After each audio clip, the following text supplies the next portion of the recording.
reminder that everything we discuss here is on the record, and we are in fact live on video. So with that, I'll hand it over to Larry. Thank you, Eve. We did a coin toss to start the process, and Mr. Patel, you get the first question. Over the past year, how much time have you personally spent in Indian River County? What did you do in Indian River County? What commitment will you make to ensuring that people here have access to their representative? Sure. So over the past year, I've been campaigning since early February. I've made my way to Indian River County and really tried to listen to understand the needs that our community here is facing. So I do live in Brevard County, and I know that this district represents all of Brevard County, all of Indian River County, and a portion of Orange County. And so I've held listening sessions here in Indian River County. I've knocked on doors down in every part of the county, so down from Vero Beach all the way up to Gifford. And so for me, the job of the representative is to truly understand the needs that are facing this community. What I can tell you from going around this district, some of the most important needs that we're facing here, much like in Brevard, it's healthcare. People are really struggling with that healthcare issue. They're not getting the care they need. The economy, when we look at this part of the district, we are looking at, across the nation, the 4th largest metro area in terms of wealth inequality in the country, the Vero Beach Sebastian area. So it's nearly the top 1% on average make 70 times what the average of the 99% make. And so we're talking about wealth inequality. And then in terms of the environment, the Indian River Lagoon, this is something that spans our entire coastal district, and we have to tackle that head on. And so the amount of time that I've been spending here really directly relates to what I've been doing with the campaign, and I intend to address these needs once I get to office. It's equally important. The needs of the folks who live in Indian River County are the same as the folks in Brevard County and Orange County. I will truly represent the needs of everyone in the district. Okay, so how much time have you personally spent here? I'd probably say, if you were giving me in terms of percentage of time with campaigning, about 30%, 25 to 30%. Okay. Congressman Posey, over the past year, how much time have you personally spent in Indian River County? What did you do here? What commitment will you make to ensuring that people here have access to the representative? Okay. Well, as you know, I haven't been free to campaign for the past year. I've been working in Washington, doing things that needed to get done. Any appearances that I'm invited to in Indian River County, we schedule at one time or another. We also have regular meetings that we attend to, from civic groups to neighborhood groups to business associations and businesses themselves. We keep, as an aside, at the Indian River Government Center, as you well know, an office where we can meet people if it's inconvenient for them to go to our district office in Melbourne. We've held meetings there to brief those people as well. I don't know that I could put a number to it. I try and tell my scheduler that for every 3 days that I'm home, I want to do 1 day in Indian River County. So. Okay. Well, we'll start with you, Congressman Posey, on the next question. What do you think is the most important issue to Indian River County residents? Well, the economy is important all over the country, and it makes it important in Indian River County as well. When I was before this group 2 years ago, the #1 problem of most businesses in the country were just staying in business. They were one regulation away from being put out of business. Now, their #1 problem is getting sufficient labor to meet the demand for their product or services, which is really a great problem to have. Piper, the biggest employer around here, has felt a big upswing in that as well. Secondarily, obviously the condition of our Indian River Lagoon is very important.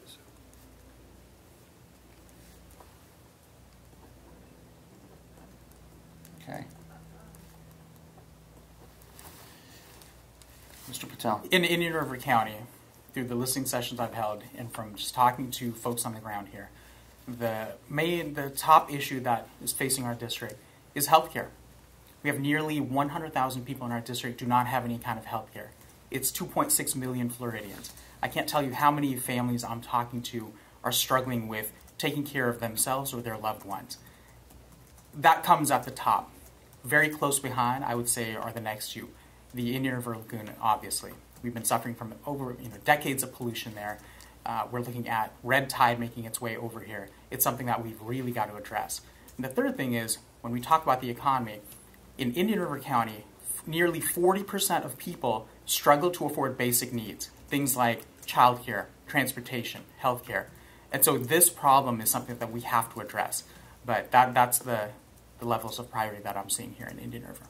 You both talked about, and I'll just ask you to Sure. go first, Mr. Patel. This is not the next question, but it's sort of a follow-up. But you talk about, Mr. Posey says there's not enough workers to fill, the jobs in this county, to help employers fill jobs.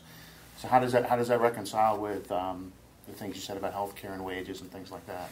Right. So what we're seeing is, we keep hearing about this economy that's doing great, that it's the lowest unemployment rate in decades, that the stock market is at the highest levels it's ever been. That is not translating here on the ground. When I say 40% of folks are struggling to afford basic daily needs, they're one crisis away from utter financial disaster. On top of that, they're not able to afford any kind of health care. When we look at child care expenses, I'm meeting families who are making the decision not to go to work because it costs too much to pay for child care. We have to address this economic disparity, right? The economy is working for a very select few. When we look at the recent tax rate that just came down the pipeline, the rich are getting richer and the poor are getting poorer. And so when we talk about, I'll give you a great example. I'm meeting teachers who after a full day in the classroom have to work a second or a third job just to make ends meet. And so when we talk about not having enough labor to fill these jobs, I think people are working really hard. They're just not making enough to make ends meet. Okay, Mr. Posey? Well, the economy that we just talked about, which Mr. Patel said is the strongest in decades, improves the economic value of every worker in the United States of America. It's simply supply and demand. When they can't get enough help, then they have to compete for that labor, and that drives wages and benefits higher. That's one of the ways we increase the standard of living in this country. When I was in the State House, we were debating a jobs bill one time, and the other side was calling it welfare for corporations. And I said, listen, if you're not independently wealthy, there's only three ways you get through life. You work, you steal, or you're on welfare. And if you don't have jobs for people, you force them to do the two that you don't want them to. That actually was picked up for the quote of the week in a Palm Beach Post or something back then, and if you Google that, you'll see us in a lot of college materials to this day. But it's a reality, and so as much as we want to talk about the evil corporations of this country, they're providing jobs for our workforce. They're providing, that's the linchpin for the things that we need to have for a civil society. You have to have safe streets, you have to have decent housing, you have to have decent health care, you have to have educational opportunities. But, the thing that sets all those in motion is jobs for people. If you don't have jobs, you can't have any of those things. It's not hard to look at other countries and see that. When the economies tank, all the other programs tank. Can I add one thing? Sure.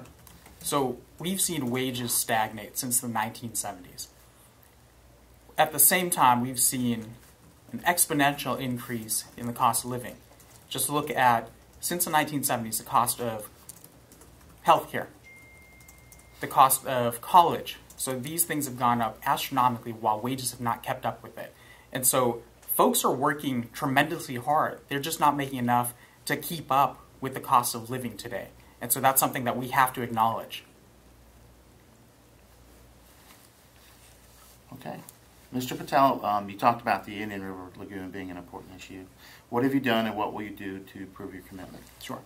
So in 2016, when we passed that half-cent sales tax up in Brevard, which is going to bring nearly $486 million over the next 10 years, I was I was out getting support for that referendum. Again, that was passed on to voters to vote on. I got petitions signed for it. I went door to door talking about the importance of making sure that we pass this half-cent sales tax. In terms of local efforts, I've advocated for sustainability boards. Satellite Beach has a great one. That's the town I live in currently. I've planted a bioswale down in Satellite Beach to make sure that we can absorb some of the nutrients before they get to the lagoon. And so when I look at the lagoon, a lot of my efforts have been around grassroots energy to say, look, this is an important issue, and for us to truly tackle it, we have to get the support from the people. As congressmen, I think I'll have a different avenue to tackle this problem. You know, when we look at the Indian River Lagoon, Chesapeake Bay, Tampa Bay, they experience very similar issues to what we're going through right now. They're actually on their path to recovery. We're seeing the grasses come back, the oysters, the crabs are coming back. And so what we need to do is replicate the successes that they've had and apply that to our own Indian River Lagoon. And we have to make sure that, you know, we do it now before we get to a point of no return. So when we talk about, you know, getting muck removal, making sure that we're restoring our seagrasses, getting oyster beds back in, making sure that we move our septic tanks that are lining up the lagoon, get them onto sewer. You know, one thing that we have to do is let's get some federal matching funds. You know, this community taxed itself nearly $486 million, again, over 10 years. There's no reason we can't be pushing to get federal matching funds to really amp up our efforts. Congressman Posey? Yeah, the question was, what have we done to help the lagoon? You said the Indian River Lagoon is important to you. What have you done, and what will you do Okay. to prove your commitment? My history with the lagoon goes back to my days in the Florida legislature when both your paper and your sister paper referred to me as being a champion for the lagoon. Long before I ever had any idea that I would ever run for Congress, I was active in helping to keep our lagoon as clean as possible. Since I've been in Congress, let's just talk about the last year. You know, there's 28 estuaries in the United States, and all of them are having problems similar to our Indian River Lagoon. And, a matter of fact, around the world, there's a lot of different speculations as to why they're all having these similar circumstances right now. But just saying, I want matching funding for our lagoon and that'll solve the problem is just oversimplistic. First of all, with the 28 lagoons, I figured there was strength in numbers. So that's when I formed the Congressional Estuary Caucus, and now I've got over 40 other members of Congress signed up to be members of the Estuary Congress. And it's only cost me donuts and coffee and a couple pens that we had gave away for door prizes, but we've had over 100 offices participate, send their staff members, because Congress is so staff-driven, to the 11 conferences we've had on estuaries and cleaning up estuaries and dealing with estuaries. So that's helped to give some support. I've reached across the aisle. I found it out with a Democratic co-chair. I worked with Susan Bonamici, a Democrat from the West Coast, to reauthorize the NEP, National Estuary Program. It was zeroed out again in this budget. Zero. $47 million was zeroed out. And my staff and I went back in, got into weeds and fought with the agency, and we had the funding restored, and we increased the base funding for each estuary from 500-some thousand to 600,000. The remaining money is eligible for grants for estuaries with critical needs.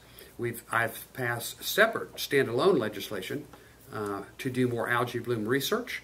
There's still a lot to learn about how we do that. One of the biggest problems that we had in our end of the lagoon, and the lagoon's biggest enemy is muck. We know that. It kills the seagrass, it releases toxins. Legislature last year authorized, the Florida legislature, $87 million for muck removal. The problem is U.S. Fish and Wildlife was taking 18 to 24 months to approve permits, and we were worried about seeing that $87 million go back to the state through reversion for not being spent for 2 years.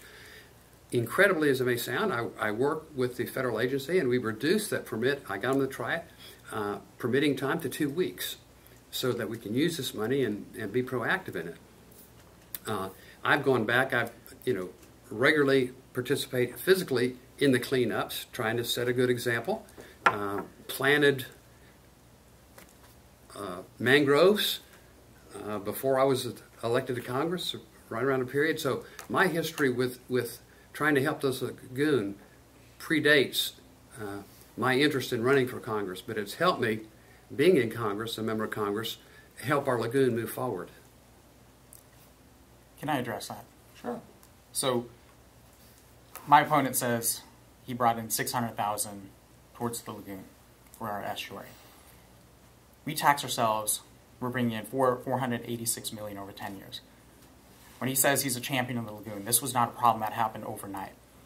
600,000 amounts to a little more than lip service. And what I can say is that while we've been experiencing some of the most horrific toxic algae blooms, fish kills in our history, my opponent voted for allowing pesticides to be sprayed directly into our waterways without Clean Water Act permits.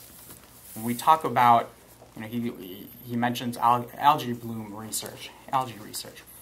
10 years ago there was a resolution about ocean acidification that my opponent voted against. Now he's sponsoring pretty much essentially the same language that was in that original thing 10 years ago. What my opponent, what he represents, comes 10 years too late. We need to elect leaders who are looking 10 years out into the future, and that's what we need to do. Can I respond to that? Well, criticism is easy. It's a lot easier to burn a barn down than it is to build one. I've heard him level these charges that, I'm allowing bad guys to pour raw pesticides into the lagoon.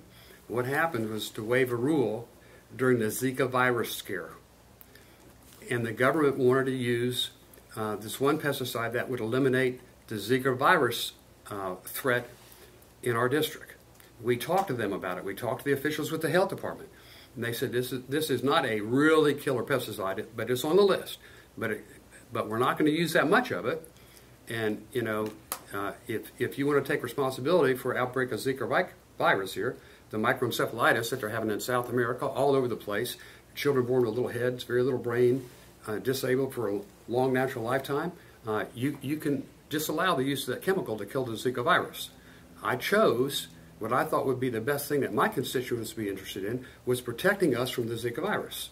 And we did not have an outbreak of Zika virus here. I can't say it's just to this, but that's the purpose behind that one vote that's so often criticized by the other side as me being unfriendly to the lagoon. I've always said the lagoon problem, and I've been criticized for this too, but the Attorney Walter Shepard, back when I was city council, said, you break problems down into their simplest solutions better than anybody I've ever known, and that's how to help you solve so many problems. They criticize me and make fun of me for saying the two main steps we need with the lagoon is stop putting bad stuff in it, and then remove the bad stuff that's in it from the lagoon. And that's really what we need to focus on, one way or another, from one direction or another. Okay. Congressman Posey, this is going to change the topic here for a little bit. What do you think of Brightline's planned service through Indian River County and the Space Coast? I've been probably one of the loudest, if not the loudest and most vocal advocates against that. I have been an opponent of Brightline. The history goes, Brightline people first came into me and said, we are going to build this high-speed rail, and we don't want your help, and we don't want any federal money. But we just want to let you know what's going on through your district. Well, whatever. So they came through, I don't know, for a period of 5 or 6 years and showed me all these plans. And then one day they showed up and said, hey, we'd like you to sign this letter making us eligible for RIF loans, Railroad Improvement Trust Fund loans. I said, well, I thought you didn't need our help, that you were doing this all on your own. You had everything that you needed. And they said, well, this is just giving us another alternative. I said, so, were you lying to me about everything else you said, too? Well, no. So they didn't like that. They said, well, this other member of Congress already signed a letter. I said, I don't care what he signs. I'm not signing a doggone letter. So when it became apparent that they needed outside help to pull this thing off, we started doing more research on it. Clearly, to Indian River County, it is a humongous safety hazard to health and safety of the population of people, which the federal environmental study did not take into consideration, and I begged them to, numerous stack of correspondence with the feds over that thing. You took everything into consideration except human beings, and that's what's endangered here. You run a train through this town 125 miles an hour. Then they tried to buy everybody off, well, we might stop in your town, or we might stop in your town. But they told me for 5 years, there will be no stops, or it's not a high-speed rail. People can fly from Orlando to Miami in an hour. We're already going to have enough problems getting them on a doggone train that's going to take 2 hours, and be more of a hassle. No, we're not stopping anywhere along the route, period. Don't even bring that up again. Now they're trying to convince people, well, we might have a stop to benefit you. I've tried to stop it with numerous letters. I think I've seen some of those things appear in your newspaper. I've tried to stop it on the floor. When we had the transportation bill come through, I had 3 amendments. One of them would require that before you bring this high-speed rail through, you have a majority of the county commission in approval. Every Democrat voted against it, and enough Republicans for that to fail. The Bright Line did a full frontal assault, color brochures, everything, in the chamber. I did another one that said, this doesn't really meet the definition of a high-speed rail that you're getting the money for. And so we're going to have to ask the federal government to follow the law here and only fund it if it meets the definition, which it doesn't. To which time a member of Congress who's now in prison twice on the floor of the House of Representatives said, "Shame on you, meaning me, for trying to do the right thing here." So anyway, I see you're out of time, but I've been a staunch opponent of that, Larry. Okay. Mr. Patel? Yeah, when we talk about Bright Line, or any kind of these infrastructure investments, we have to make sure that we've done the appropriate environmental studies, the impacts on the community itself. What are the public benefits that we're going to get out of that? So until we've done a thorough assessment, I don't think we shouldn't shove through any kinds of these projects. We have to make sure we do thorough research into all of that. And so that's what I'm committed to doing.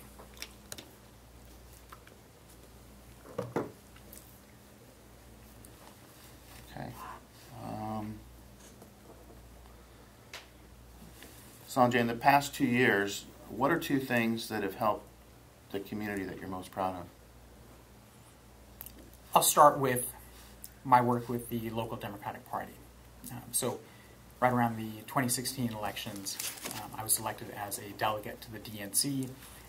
I became elected as the state committee man for the local Brevard Democratic Party. In my position there, we actually built our local party to be a vibrant party again. We knocked the most doors of any other local Democratic Party, any county party in the state of Florida. We helped win elections in 2017. That was the first time we had an opportunity to do so, and we won races in places that we were outnumbered by the opposition party by 80% in some instances. And what it proved was when we really return the power back to the people. What I mean by that is when we talk to our neighbors, when we say, look, right now we're so divided as a country, our politics are so divisive. If we can really reach out, talk to our fellow neighbors and say, look, what are the issues that are impacting you and how can we help you? We were able to really get that done. And so we helped elect the first African-American woman to the Rockledge City Council in its history. So I'm really proud of that work. The second thing I'd say I'm really proud of is in 2016, I traveled to Standing Rock 3 times in that year. So our Native American brothers and sisters were experiencing essentially a water battle, right? An oil company wanted to put a pipeline through Indian reservation land, and it was going to threaten their water supply. And so I went there and I stood in solidarity with our brothers and sisters there because that water fight, even though it's halfway across the country, we can experience that exact same thing here in Florida. And so what we learned was, look, we can bond together and really tackle these issues that impact us, that impact all of us. And so that's a moment I'm really proud of. Okay. Congressman Posey, in the past 2 years, what are two things that you've done that have helped the community that you're most proud of? Well, legislatively, what we've done to increase our commercial space business and our national space business, as most people know, space is important to our national security. It's important to our technological advancement. It's important to our economy, and ultimately the survival of our species. And so my space thing, some of which I told you about earlier, helping starfighters, and getting funding for our ground systems there. If you don't have adequate ground systems in place, you don't have any launches. And so I got a new launch center in the last budget for $20 million. This time we're starting to furnish that. Our launch tracking center there still had vacuum tube technology. Most people in my district are young enough that they don't even know what a vacuum tube is, and that's the technology we're using. But we've upgraded that. We've got in the NASA reauthorization bill, has been reauthorized for the first time funding in over 8 years. So I'm real thrilled that we have our space program on its proper trajectory. Also, what we've done for the lagoon at the federal level, I'm very proud of that. I don't want to repeat myself. We just talked about that a minute ago, but I think we're on the right track. And in helping do that, I don't know if we ever sent you one of the little CDs we made for kids a couple years ago. It's the Lagoon song. We play it in the parade when we're in the Sebastian Parade down here.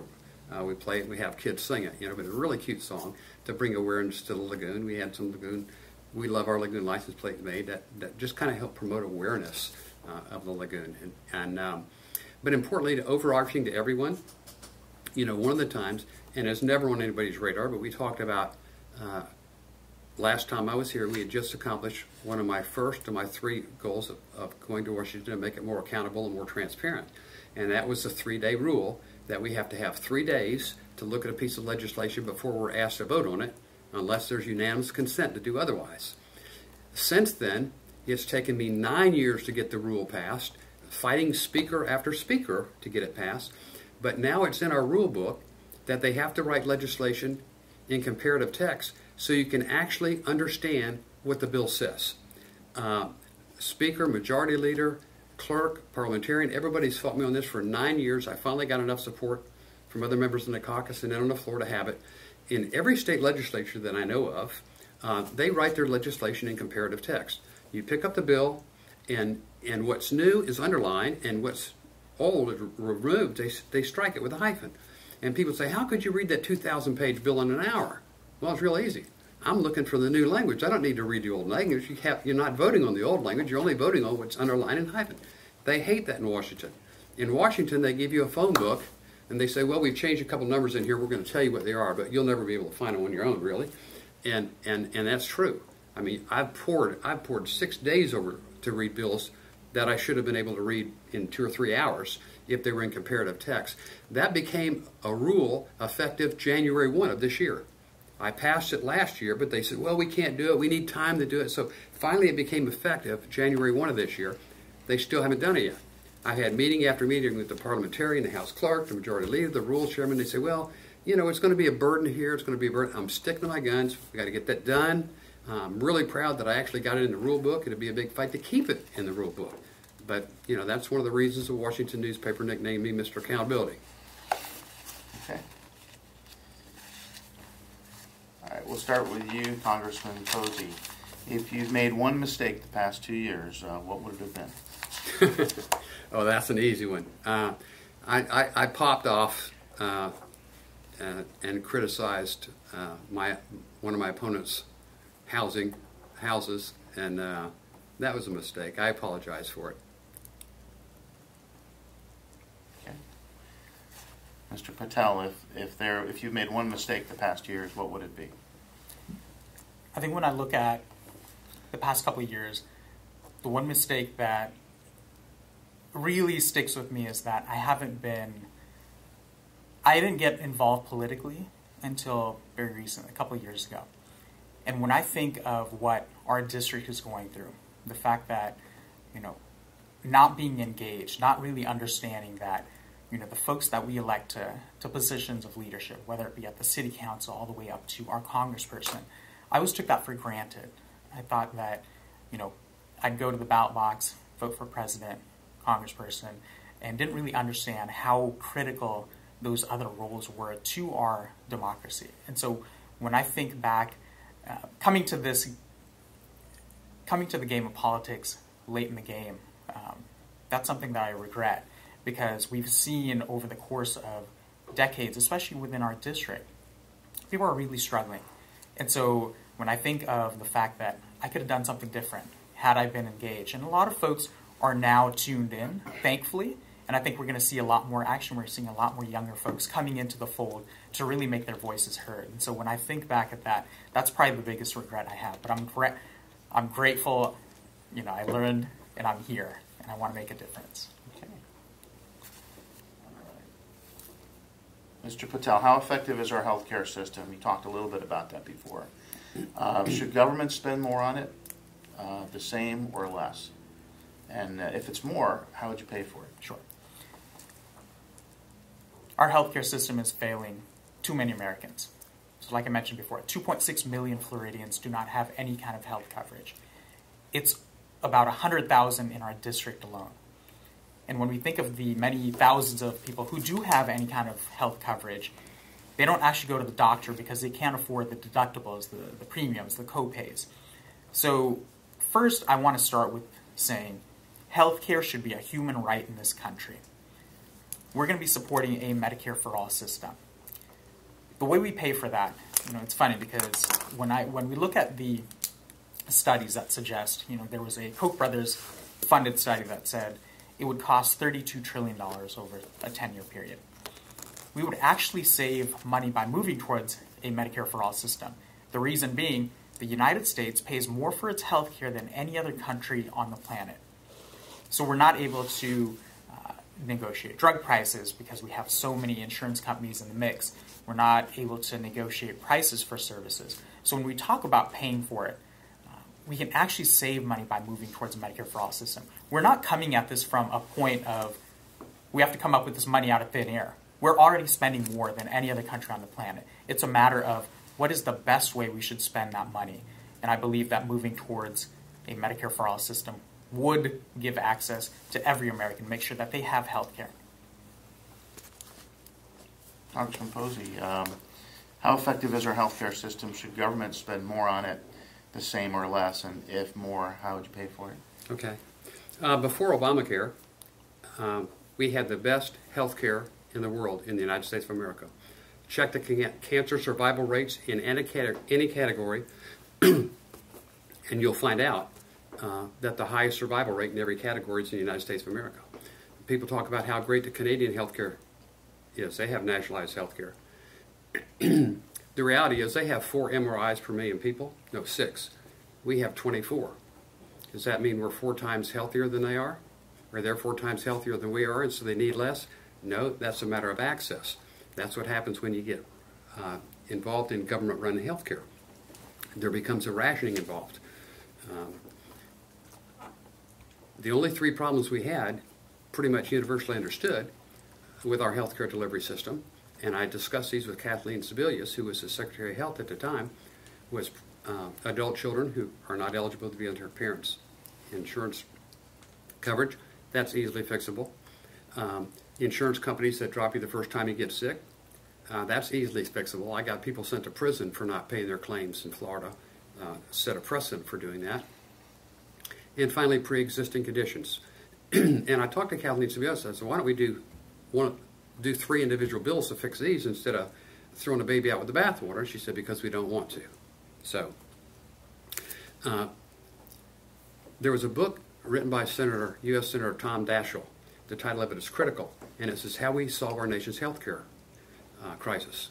And he would have been the Secretary of Health if he'd have done what he expects you to do, and that is pay your taxes. But he didn't, so he could not ever got confirmed, thus Sebelius got the job.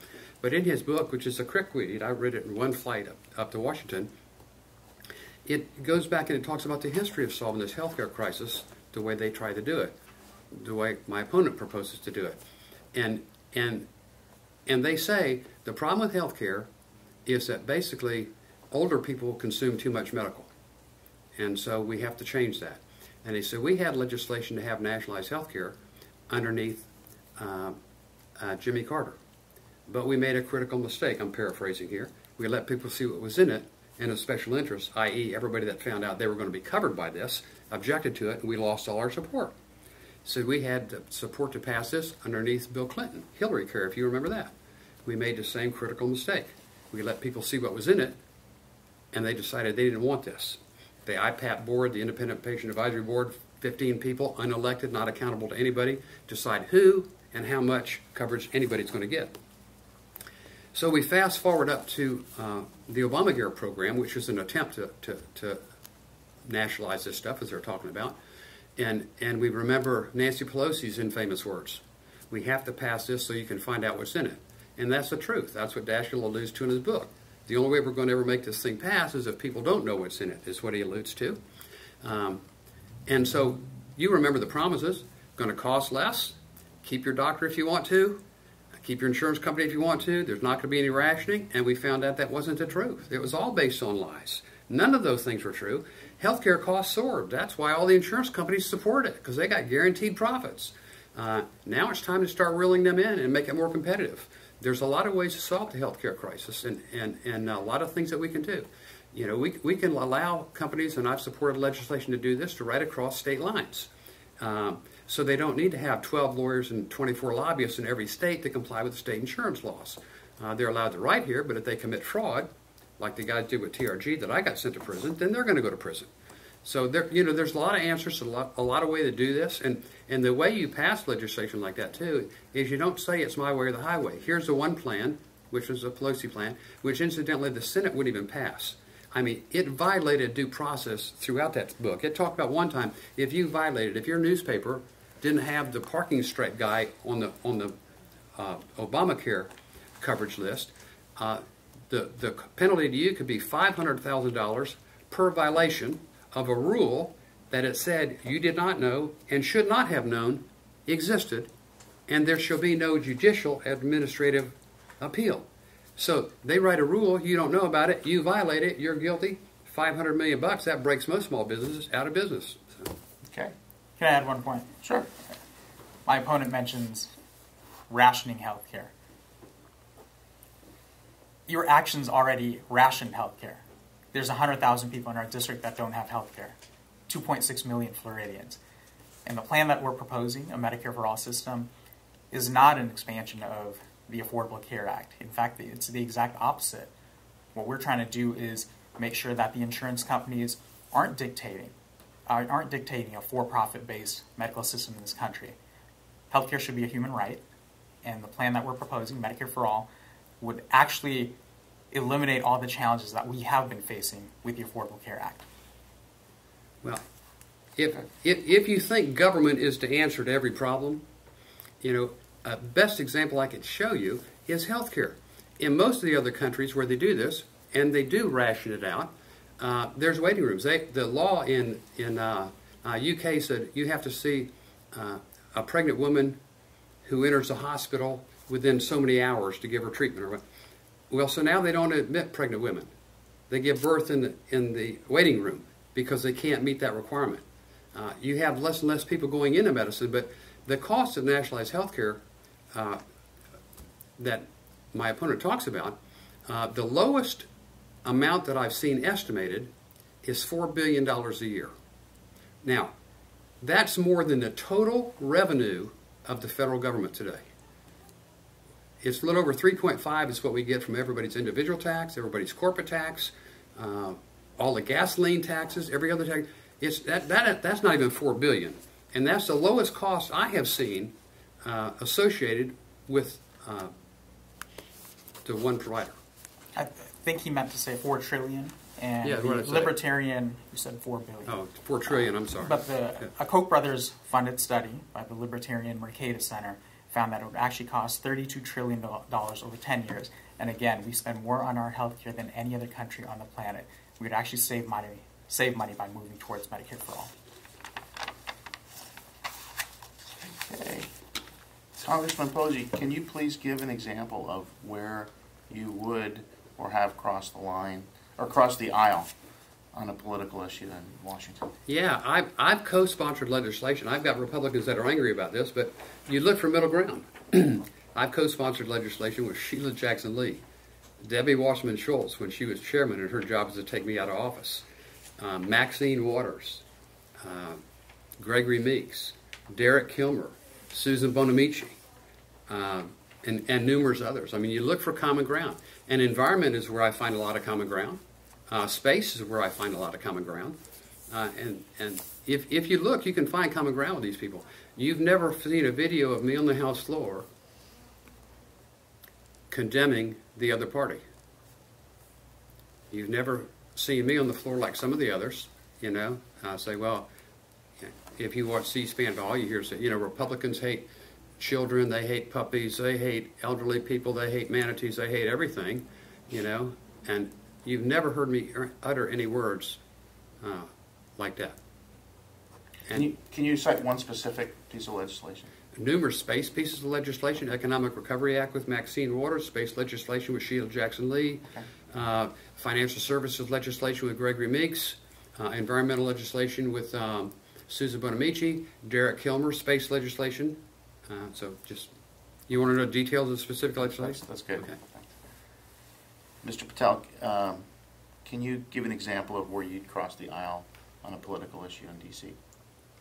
Where I would? Yes. So, first I'll give you an example. So as I go around the district and I meet with folks and I try to understand their issues, I come at it from not a party perspective, but let's talk about the issues. So I want to listen to and understand their needs. And so I'll talk to anyone.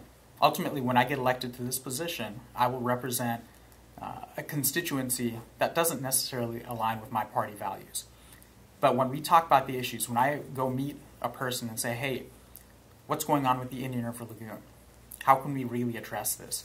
What I'm finding is that by approaching it from that perspective, by talking about the issues that really matter to us, we can find that common ground.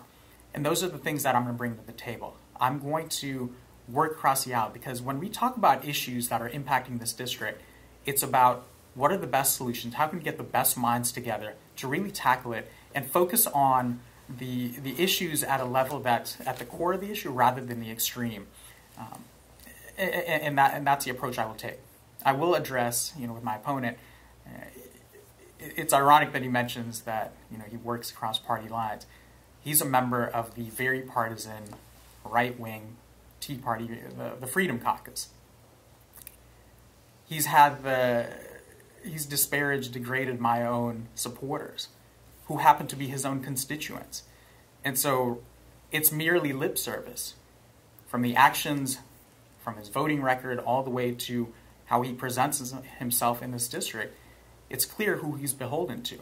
It's not the everyday person that lives in our district. It's the corporate interests and the party lines, the party leadership that he takes direction from.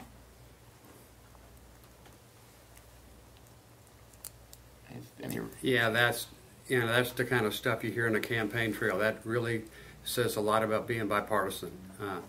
Easier to burn a bar down than it is to build one. Somebody come rolling in here from Los Angeles or San Francisco and start telling us how we need to reorganize our community is just not all the right answers. Okay. You mentioned before, I think the question was that I asked, I don't know, I'm not sure I heard your answer Sure. specifically, but can you please give an example of where you'd cross the aisle? So an example. Sure. A good example is when I was supporting the half-cent sales tax. I went to the local Trump rally. So he came down to campaign at Melbourne Airport. I went into the rally. Clearly, I wasn't a Trump supporter, but I knew that we needed to pass that half-cent sales tax. That shouldn't have been a political issue, a partisan issue. And so I went into that rally, and I garnered support. I brought a team with me to make sure that we got those votes in place so we could pass that half-cent sales tax referendum. What about in Washington on the political issue in D.C.? What political issue in D.C., that's where you're going to go? Absolutely. What issue would you cross the line on? I think all of them. I think when we talk about our environment, for example, that shouldn't be a political or partisan issue. We have a lagoon that's turning toxic, and I'm going to work with my Democratic and Republican colleagues to make sure that what are the best solutions that we have that we need to really tackle and come up with those. When we talk about healthcare, right now, 2.6 million Floridians do not have healthcare. Again, it's 100,000 in our district. This is an epidemic across our nation. And so when we talk about these solutions, I'm going to propose a solution that says, look, this is how we can help the majority of Americans get the healthcare they need. Let's make sure they have livable wages. And so when we talk about these issues, we tend to focus on, well, that's a Republican idea or a Democratic idea. No, these are issues. We all have kids that are in the same educational system. We're all suffering from the same healthcare system. So I will work across the aisle to make sure that the focus should be on the issues, what are the best solutions, and I've built a career on that. And so that's where I intend to bring to Washington as well. Can I ask a point of clarification, Larry? I think Congressman Posey alluded to the fact that you're from California. Can you just clarify how long you've lived in the district and Sure. your local ties? Sure. I've lived in Brevard for the past 12 years in Satellite Beach. My wife is from Satellite Beach. Her family's been there for generations. And so we moved to Satellite Beach about 12 years ago. Okay, thank you. That actually leads to the next question. So that was one part of the question, but what year did you graduate from UCLA, and what have you done professionally Sure. Since that time? And then maybe tell us what you've done professionally since your career most proud Sure. of. So I graduated from UCLA in 1999.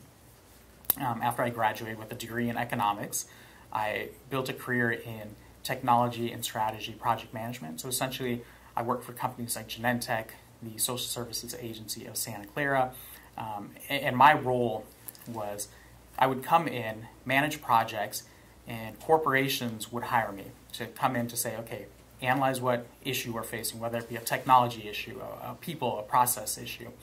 I'd come in, analyze what the problem was, then come up with potential solutions, and then implement those. So essentially, I was a problem solver.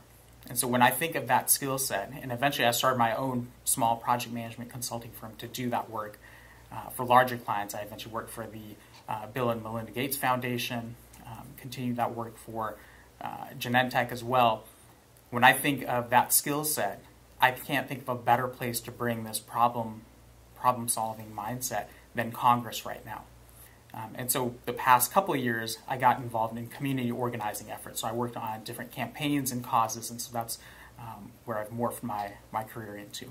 Okay, so is that what you do now? You community? How do you make your living? Last couple of years. So for the past 2 years, I have actually focused my efforts entirely on volunteer efforts, so on community organizing, so working on causes and campaigns. So some things that I've been working on, again, I was the state committee man for the local Brevard Democratic Party. I led some efforts to get hurricane relief for Maria. We collected thousands in donations and supplies for that.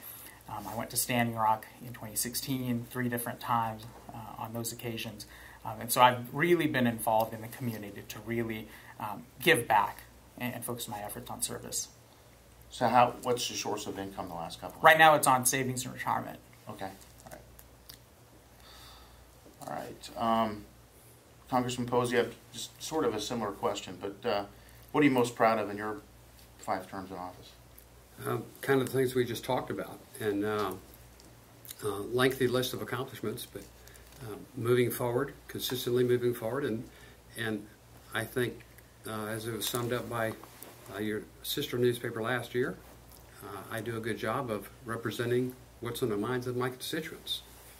You can't ever please everybody all the time, and if you try, you won't please anybody any of the time, but you do the right thing, and it's what most of your people expect of you.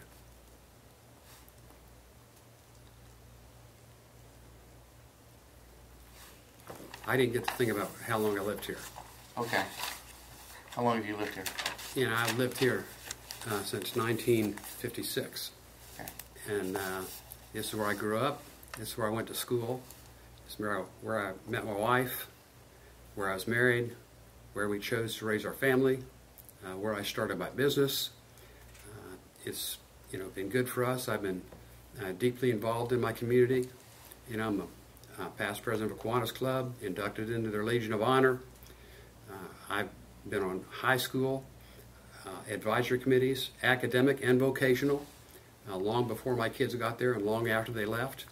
Elementary school and middle school PTA and advisory committees. Been involved in my church, formerly a trustee, youth leader, chairman of Pastor Parish Relations, very involved in Civilian Military Relations Council, coach girls softball in Little League, sponsored personally, financially, over 100 teams, leagues, or other youth activities. So I've been here a long time and have deep roots and commitment. And I think that's important for any candidate to show the nature of their heart before they decided to run for office. Okay. I think the people want to know, have you exemplified not only a willingness to serve others, but the ability to serve others? And I think I've done that, and I thank my constituents for that privilege. One of the things that Governor Scott has done is criticized Bill Nelson for being a career politician. You've been in office for, 25 years? More than that? Tell me a little bit about how you differ from Bill Nelson. Or what's City council is a part-time job. I was on city council for 10 years. I got completely out of politics for 7 years, promised my wife I'd never run again. She finally said, I'm afraid you're going to have a stroke looking at what they're doing. You know, I just soon you have a stroke doing something about it. So I ran back after the absence for the House representative, which is considered a part-time job. Went to the Senate for 8 years, which is considered a part-time job and pays part-time job. So Congress, the last 10 years, has been my first full-time government job, actually. So I look at it as having earned the voters' trust the old-fashioned way. I'd worked for it, and they see a history, a track record. I mean, I remember on a athletic sports support committee that I was on one time, and it was funny, the guys from California. A new guy comes rolling in from California and says, you're doing this all wrong. Don't elect him president of the tip-off club. Let me. I'll show you what we did in California. I'll put this thing in the road, you know. And so they did, and he flopped it, and everybody dropped out, and the thing went to pot. You know, they had people that had proven themselves. They'd gone to the chairs, had earned, you know, they were secretary, they were the treasurer of the club, they were the vice president. And then one new person comes in, so I'm the, you know, greatest thing that there is, you know. Knock everybody else out of the way. I'll make dramatic changes in this, you know. And it doesn't work sometimes. Okay. I'd like to go back to the question again about, you know, you've been a community organizers for Sure. Democrats for 2 years. It would seem to me that there may be some Republicans that would think that it might be tough for you to unite, to bring everybody together. How do you think that will be possible, given the fact that you have been, sounds like, fairly partisan the last 2 years?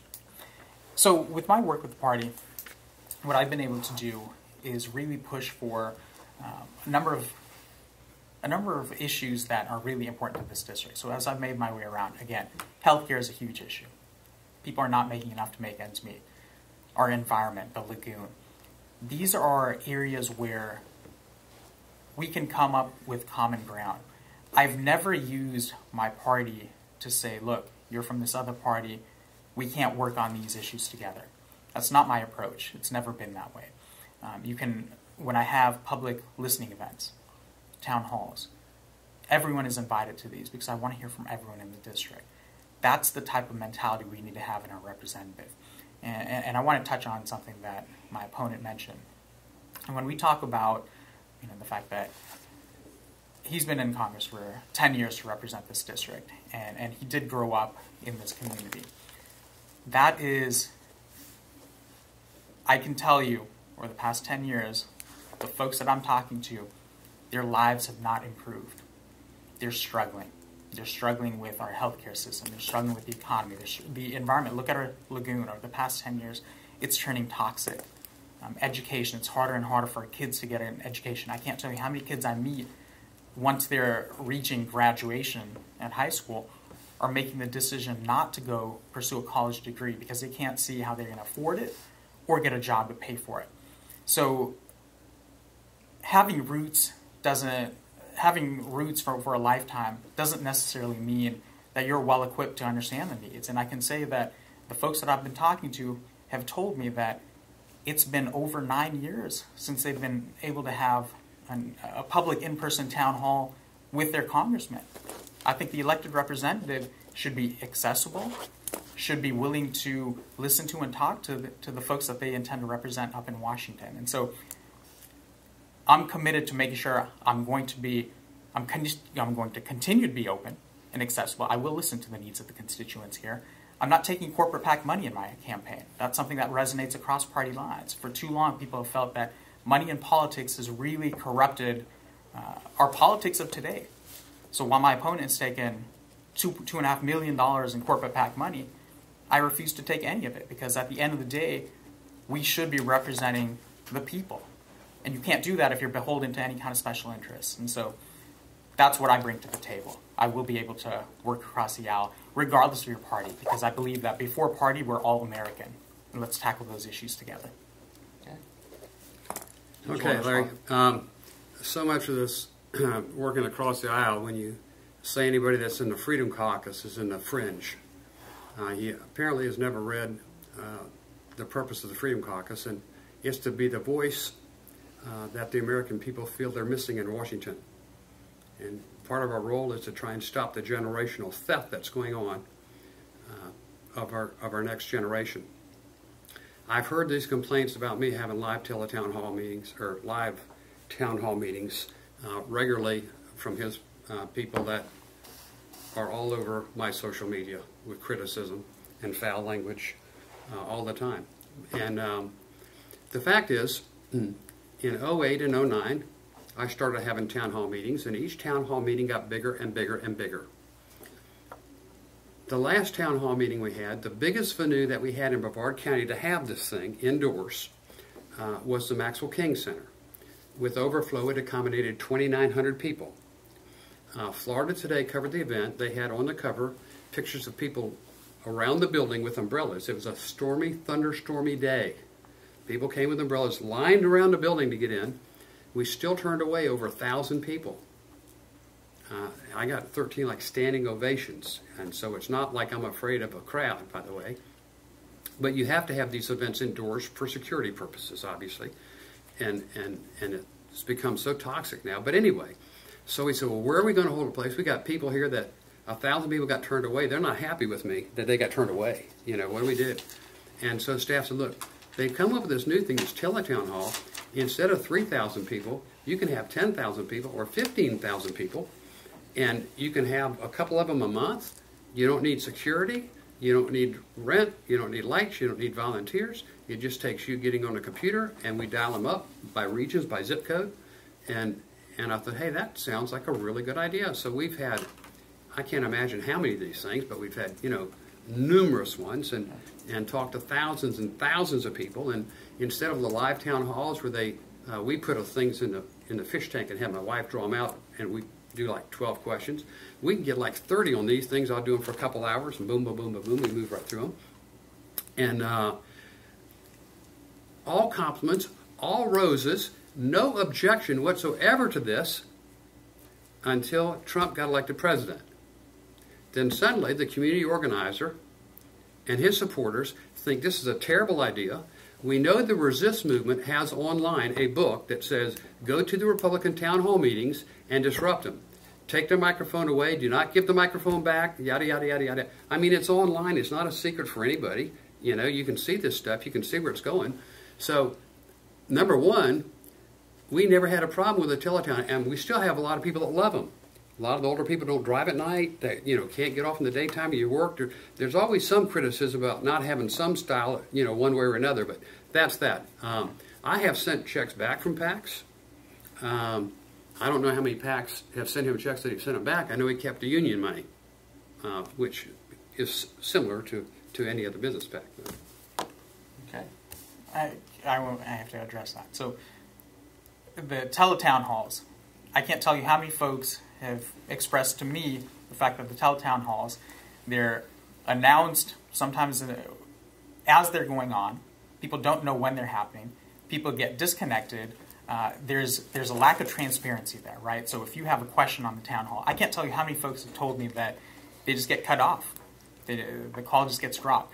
And what's funny is, my opponent is mentioning it's about access. There's no reason you can't have in-person public town halls and teletown halls and online forums. And so let's do it at the ballpark. In Vieira, there's a great stadium right there. And he said, open air for security reasons.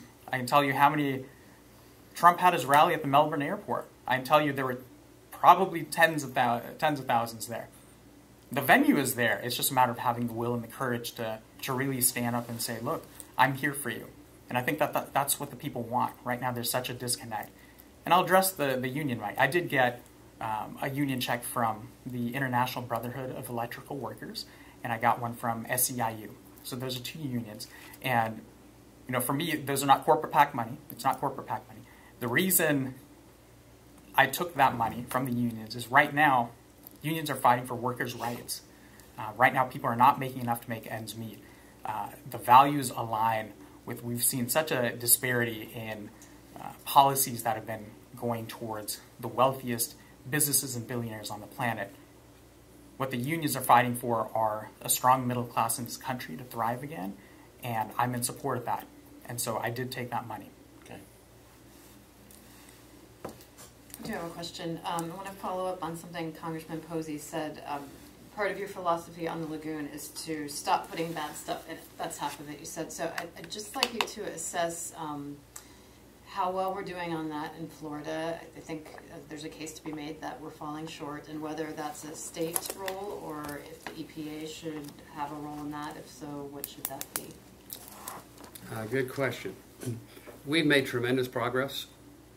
As the plight of the river has become more obvious to people, and more people have become aware of it, and I think in large part we stopped putting bad stuff in it. The biggest problems that we have seen is collapse of municipal infrastructure. When a sewer pipe or a lift station gets overloaded and burst, as we had in some of the storms, and they've dumped over 1 million gallons of raw sewage into the lagoon. That is the most serious problem. It takes, tons of cure to change the effects of those things. Most of the cities, and I assume you spend a lot of time working with Satellite Beach to make sure they don't keep dumping raw sewage into the river, but most of the cities have moved from emitting any water into the river. They've done deep well injection, they've done other things, but we still have this infrastructure that is failing, and it fails in a number of cities. I've talked to the EPA administrator, Andrew Wheeler.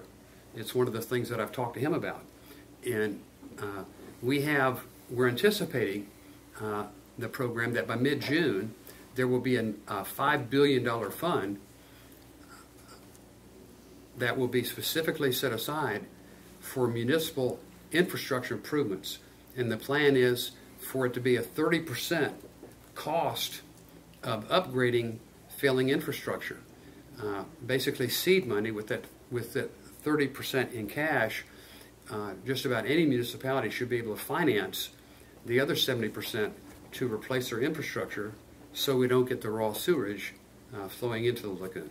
Apart from sewage, do you see an issue with pollutants entering the lagoon from agriculture or development, other sources, just briefly, and then I want to give it to Mr. Yeah, there's a lot, and it affects your end even more, what's going on with Lake Okeechobee.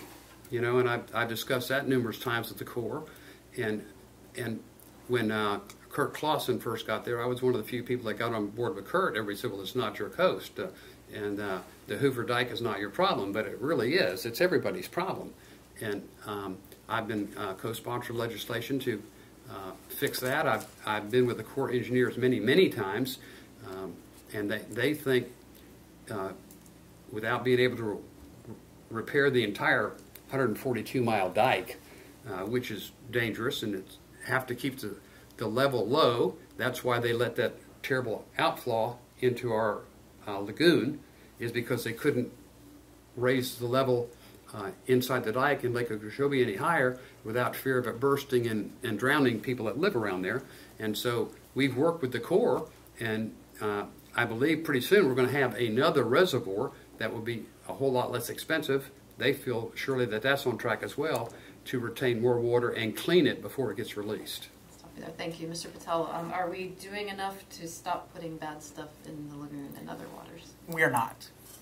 I'll start with saying, with Lake Okeechobee, right now the sugar industry, we're not allowed to let that water flow south from Lake O, and it should be flowing south. We've got to let that river of grass filter that water.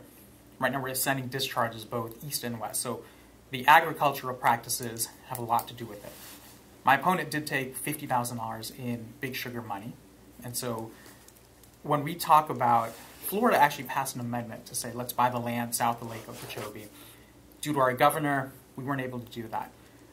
If we look at our own Indian River Lagoon, we still have septic tanks. Obviously the Save Our Lagoon referendum plan is tackling that. We are starting to see conversions over to sewer, but that problem is still there. When we talk about our infrastructure, we're tackling issues as they become problems rather than really foreseeing what we can do in the future.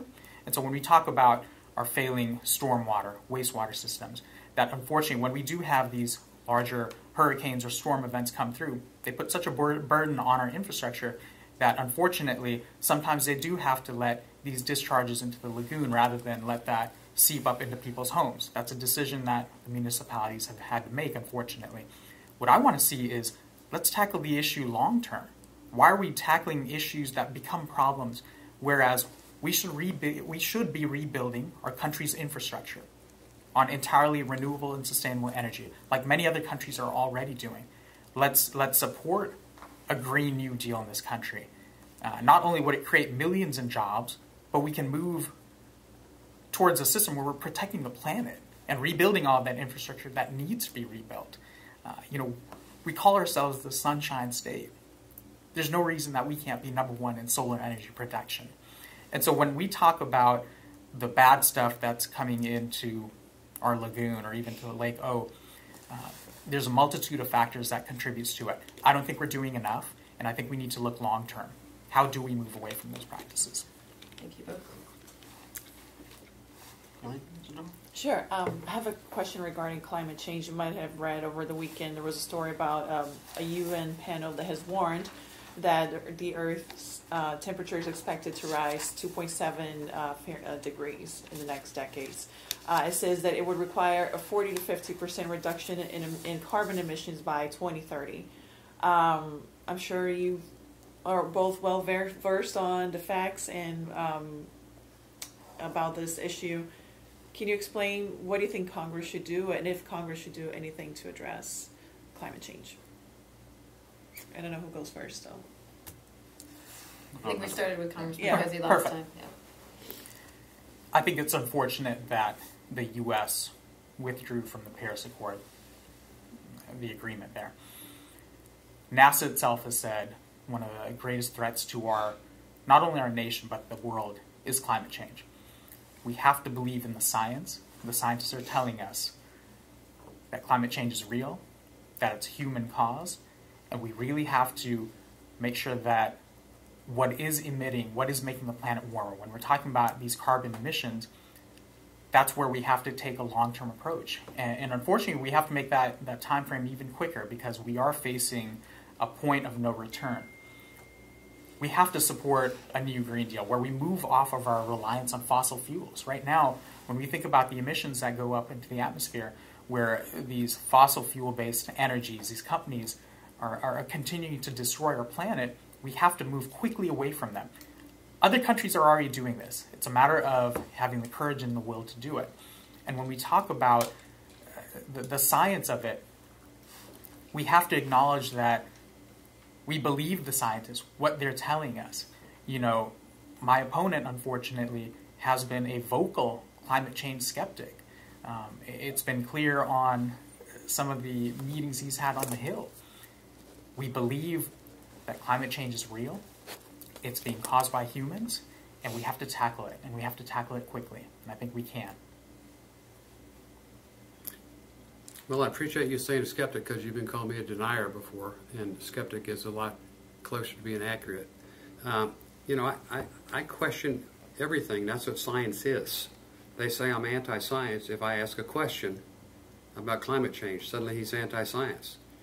I don't need to remind you that, it wasn't that many hundreds of years ago that 100% of the people on this earth thought it was flat. And hello, questioned it. I think man contributes to climate change. No doubt about it, but we're not the only source. A lot of people relate to the party. They think this world began the day they were born. But, we've gone through dramatic climate changes. We've had at least, every scientist agrees on 3 ice ages. Some say 7, some say 14.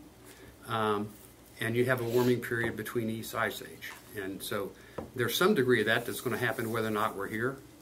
And the question he's talking about one time, we were talking to science, and I asked chief scientists to explain to me why it was 30 degrees hotter when the dinosaurs lived here, before the asteroid hit and blocked out the sun. And he said he'd work on it and get back with me. And he hasn't done that yet. But when they talk about the draconian cap and trade agreements that they want us to pass on our citizens, you have to tell me the exact benefit that I can give my citizens for doubling the cost of their gasoline, doubling their home electric bill. You know, some of the people just don't have the money to pay double electricity bills. And so you're going to have to be specific and just don't say, well, it's going to help in the big picture. You know, they build a new coal-fired plant in China probably once a month, and in India once every couple of months. And we're going to not have any coal-fired plants to do our part. You know, these things have been displayed as being helpful to Americans when in fact Americans are asked to make some of the biggest sacrifices with some of the lowest, smallest benefit. They passed this cap and trade sham in Australia a couple years ago, and the result was they voted everybody that voted for it out of office. They didn't realize the tremendous effect it was going to have on their economy and on their family budgets versus the benefit that they were going to get. So that needs to be clear. That's not been clearly made yet, Isadora. They've talked about it, but they haven't shown that specifically yet. I would like to read that research report in its entirety that you're referring to. But I think we need to have clean air and clean water for the sake of clean air and clean water. I think we need to have a planetary defense system for the sake of a planetary defense system. Can I address one more thing? That's your to question. Go ahead. Sure. It's clear my opponent doesn't really understand the issues here. When we're talking about natural changes in the planet, sure, there were ice ages. Sure, it was warmer when the dinosaurs were here on the planet. What we're talking about now is man-made, human-made climate change in this world, in this planet. And so when we're talking about, when we're talking about the hottest that the planet has been in 400,000 years, when we're talking about the number of carbon emissions, the fact that the planet is looking at 2.6 degrees getting warmer, when we're looking at 2 feet in sea level rise before 2050, this isn't some natural phenomenon that's happening. We are contributing to it. And unfortunately, what we're looking at with industry is one of the most significant contributors to it. And the way we address it, and he wants to oversimplify what I'm trying to do, is no. What we do is we charge the polluters. We have a carbon fee. Let's make sure that the true cost of what these fossil fuel companies, what they're putting into our atmosphere, is taken into account. You know, I have a degree in economics. You know, when we pay almost $3 a gallon for that gas, that doesn't take into account how much more that contributes to the negative impacts on our environment. And let's make sure that as we transition to renewable and sustainable energy, let's bring along those folks that it would be an adverse economic impact to. Let's give credits. We give credits for moving towards electric vehicles. If you have a home and you want to put solar panels on your home, let's make sure you get a tax credit. There are incentives we can do. You know, they want to throw, well, you know, this is going to hurt one class of people. It's a nuanced issue, and we can make that transition. It's a matter of coming together to agree on the fact that we do have a problem. We have to come together, and what's the best way we can fix that? And that's what I want to bring to the table. Yeah, let me just say, my favorite exhibit at the Florida Museum of Natural History is a tabletop exhibit they have there. It's like an old tube TV and a tabletop, and it's the state of Florida 10,000 years ago, and it's more like a big triangle. And on the side of this thing, there's a lever, and each inch you pull the lever represents 1,000 years of coastal change in this state. And as you pull that lever 10 inches for 10,000 years, you see our state get dramatically smaller.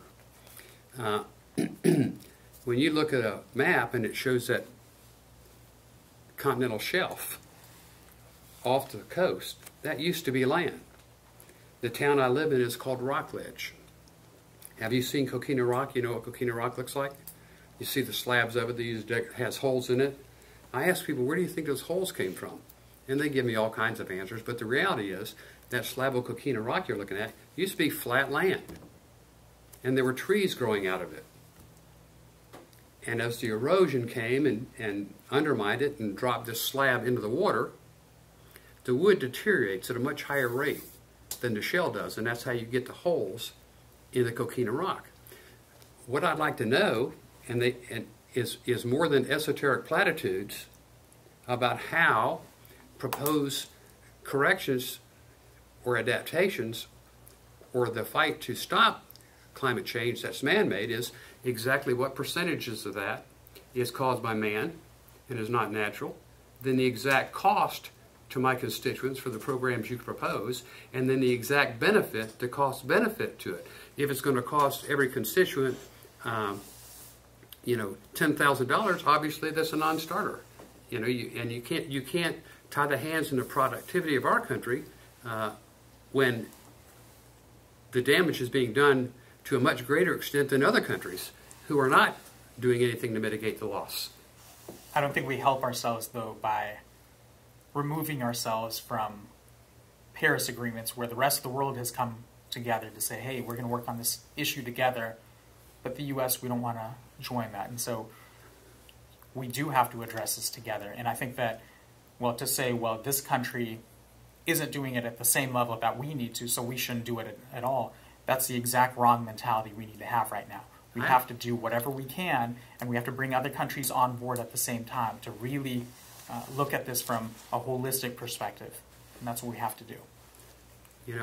There's a lot of people interested in this country in doing the right thing. That's why you see the proliferation, even though they're more expensive right now, of electric cars. People are trying to do the right thing. More and more people are converting to solar power without the government making them do it. And a lot of this stuff will be market-based, but people have to be aware of it. They don't need government to shove it down their throat. And we get in international agreements, and it's usually not to our best interest. It's a rare time when you find the United Nations ever voting in favor of anything the United States or that's in the United States' best interest. Thank you for your answers on that question and how much detail you went into on that. One final question. We'll start with you, Congressman Posey. Just one final wrap-up. Just why should we elect you? Well, because I've been the representative that you would expect me to be. And that's what I try and do. I try and represent you the same way I would expect you to represent me. I would expect you to use common sense. I would expect you to discern common values. I would expect you to be above board. I would expect you to be transparent. I would expect you to advocate for those things. As I said, this is where I grew up. This is where I've learned. This is where I've been formed by this community. Never bounced a check. Never beat anybody out of a bad debt. Never filed a bankruptcy. I'm transparent. I'm proud of where we've come. I'm proud of what I've accomplished. And I would like the opportunity to continue to do that. I feel blessed. Thank you. Mr. Patel? I'm a first-generation immigrant to this country.